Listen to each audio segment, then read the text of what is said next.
Hey guys, I wanted to make a video because I haven't spoken to a lot of you in a long time and just kind of catch up.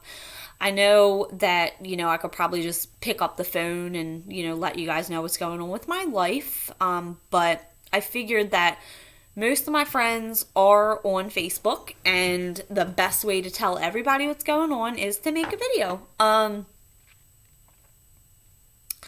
If you know me, you definitely know that I'm like a jack of all trades. I am a career hairdresser. At once, I was a medical office professional.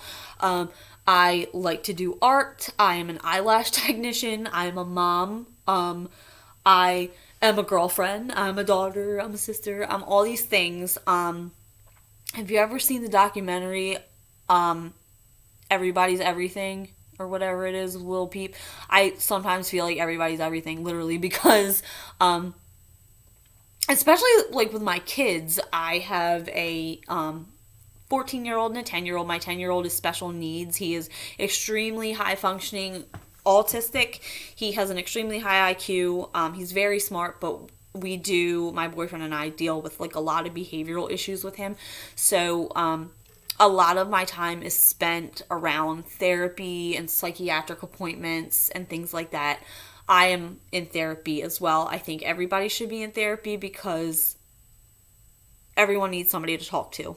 And usually it's best if it's a licensed professional because they can really, they know things. Whatever. But anyway, I'm coming on here because I wanted to share some news. I was definitely going to keep this news private. No, I'm not engaged. No, I'm not pregnant. First off. But the news is I am actually going back to school in the fall to pursue my human services degree. A lot of you do not know that in 2009, I was in college. I decided to drop out because at the time I was really caught up in a cycle of codependency. My partner at the time was an addict, and I ended up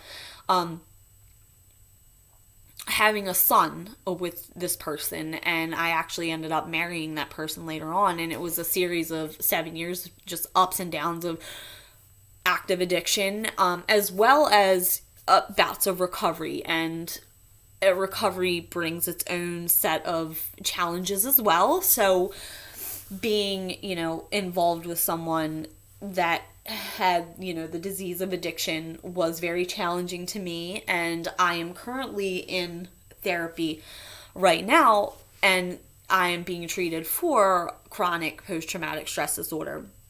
However, I do feel like at this point in my healing, I am ready to share my recovery with other women. And I say this because I'm coming up on year 5 in my codependency and PTSD recovery.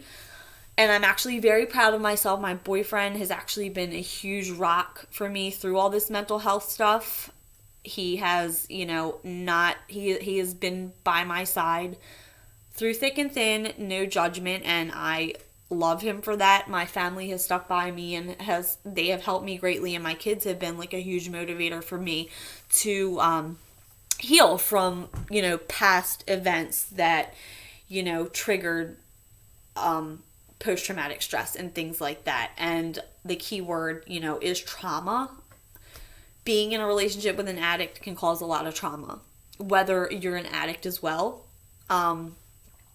Still, being in a relationship with an addict can cause trauma.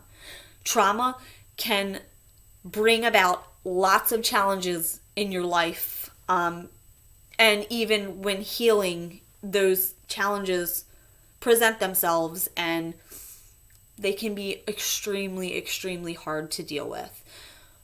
Before I get sidetracked, I'm going back to school in the fall to pursue my human services degree. I don't want anybody to get scared. I don't want any of my clients to get scared about me doing hair, because one thing I can promise is that I will always do hair. Okay? I'm not leaving the salon anytime soon. I love where I work. I love my boss. I love my coworkers, and I love doing hair. It is literally one of my passions.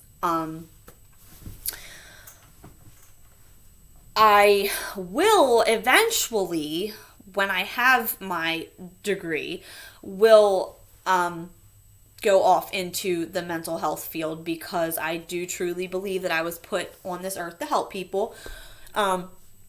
I am a natural born empath. Empaths always, not always, but a lot of times end up in codependent relationships because we are natural born healers. We want to help people. And I think that in this stage of my recovery, now is the time to go ahead and finish my degree. I still have a long way to go, so I don't know when I'm going to be finishing, but yeah, I think it's time to pursue it and get into that field, because I feel like that is what I have always been called to do. You know, I know like my boyfriend probably thinks I'm crazy because I will sit and I will watch episode after episode of Intervention, and you know, it makes no sense to a lot of people why someone would want to watch such misery and degradation in the lives of other people.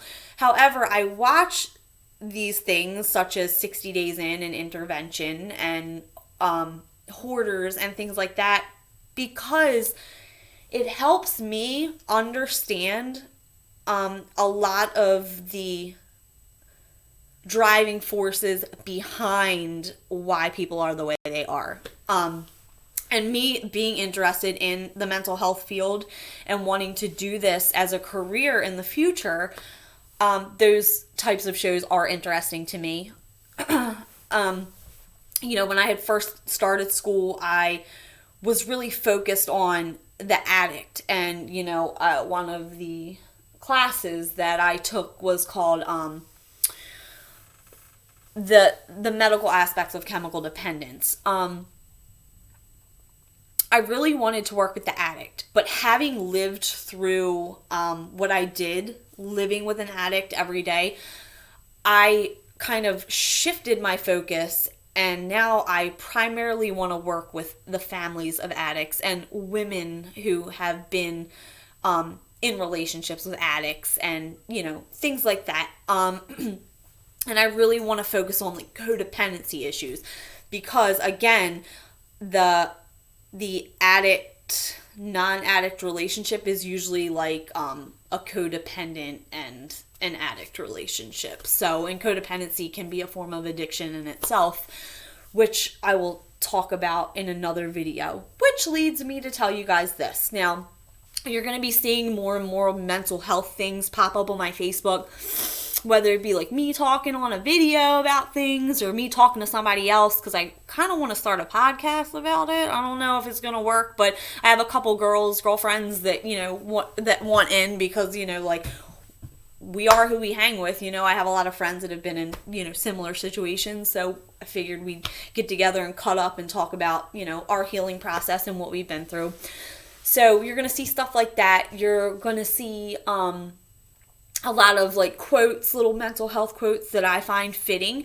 It does not mean that I am personally going through this stuff now, but if I see something on my Pinterest, like, because I love Pinterest, I'll see like little codependency quotes or relationship trauma quotes, and I'll post them. And I mean, thank the higher power or whoever's up there, because they were watching over me, because I am literally living the life of my wildest dreams now. I have an extremely supportive partner. My boyfriend Taylor, he's amazing. My kids are all, you know, both of my kids are, you know, in therapy. They're both medicated. They're doing well in school. I am thriving at my job. I am finally going back to school. You know, when things are going well in your life, I feel like you really need to celebrate them. And I'm like super happy. My doctor has actually even started me on thyroid meds, to where like I went years without being medicated because I had an endocrinologist that just, we didn't vibe, and like they didn't really want to put me on meds. But if you don't know, I'm sure most of you know, I actually have a chronic autoimmune disease called Hashimoto's disease, and it's where my immune system actually attacks my thyroid gland. So I have like a whole plethora of like nasty symptoms. One of those being like major fatigue, and it is really triggered by stress. But I can sit here, all day, all the time. I hate to say this, but I am a chronic complainer. I'll complain about things. Oh my God, I have to wake up early. I have to go to work. I have to do this. I'm so freaking tired. I have to do this. I have to do that. Well, you know what? Like, I'm really grateful that I have those things, and I have, I have a house to live in. I have a job to wake up early and go to. Like, my kids are, my daughter volunteers on Mondays and Wednesdays at a kitten shelter. Like, I have those grateful things in my life that I have to wake up for, as to where in the past, I was like waking up every day like worried that my then husband was gonna overdose, or if drug dealers were gonna bang my door down, or whether my stuff was gonna get sold, or my car was gonna get rented out. I am so grateful that I don't have those stressors today that I did back then. Again, that I'm going into my 5th year of recovery, not from my personal addictions to substances, but my issues with codependency that I had with an addict. Now, don't get me wrong, I will not badmouth my ex. He and I are very good friends. He is my family. I love him from a distance. He is my son's father. I do care about him. But that relationship dynamic was extremely toxic, and I developed trauma from that relationship. So you're going to see, like, when in my videos, I'm going to talk a little bit about that. And if I do a podcast, or I have like one of my girlfriends over, like, they'll talk about their stuff, I'll talk about my stuff. You're going to be seeing that kind of thing. But anyway, I'm really grateful for the life that I have today, and I just wanted to come on and share the good news with you guys. Don't get scared. I'm still doing hair, but you're going to see more mental health stuff from me. And if you think I'm a complete fucking idiot and you don't want to see my stuff, unfollow me or unfriend me. I hope you don't, because I love all you guys. I mean, if I didn't, you wouldn't be my friend on Facebook. But yeah, so that's what's going down. Also, I wanted to let you guys know, because I know a lot of girls that I have on my friends list do deal with issues with codependency, issues with addiction, things like that. And when I was really sick in my codependency, I really didn't have anyone to talk to. Like, I didn't have anybody to reach out to and talk about what I was going through. At times, I was really panic stricken. I was at the end of my rope. Nothing, like no resources to go to. I didn't know about Nar-Anon. And I will say this.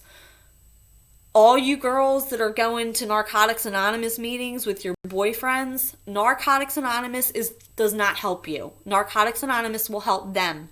You have got to get your own support group. You've got to get your own resources. Nar-Anon, Al-Anon, those are good resources. Until then, feel free to hit me up. I have all those resources. I know lots of people in those programs. I can get you, somewhere. I can show you where the support groups are. Until then, you can talk to me. I am a safe place. I do not judge. I've been through a lot of things myself, but like I said, I feel like I'm at the point in my recovery where I can help other people. So I'm just putting that out there. You can get into my DMs about, any kind of stuff related to what we just talked about. I'm ready to help people and share my experiences. But until then, I'm going to get off here and do mom stuff, and I will talk to you guys soon. See ya.